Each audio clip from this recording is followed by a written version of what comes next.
по-обществено достояние и така нататък. Това е Тодор Илиев, секретаря на Околийския комитет на партията в Провадия тогава, и Матей Стоянов, който е секретар пък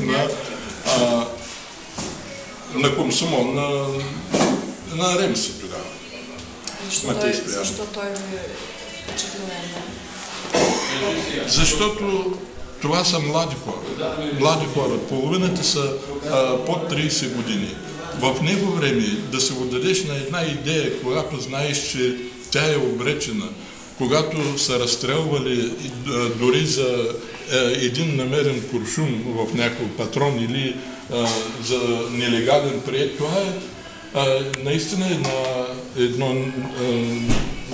един нравствен подвиг. Това ми е хванало. Смятате ли, че днес сме способни за такъв нравствен подвиг? Ами, не знам, трябва да се помисля и се спомням в момента какво написах веднъж при посещение на костницата в Партизани. Там има книга за впечатление.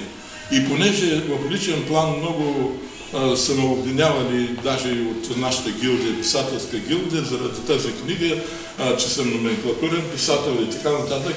И аз написах само две изречения, които са влезли тук и в увода.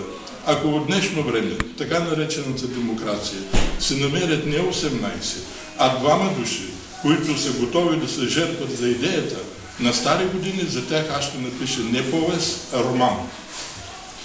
Вчера загинаха онзи ден, загинаха 15 българи, потикнати от бедността.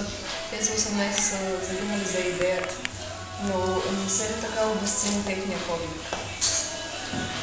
Ами, по този въпрос много се спори, много се говори. Аз точно за това съм написал, работя по второто издание, да докаже, че ни най-малко тяхния подвиг не се е обезценил. Защото те нямат абсолютно никаква вина за грешките, слабостите, за това, което направиха тяхните ръководители, останали живи после, какви грешки допуснаха. Те нямат нищо общо с тези грешки.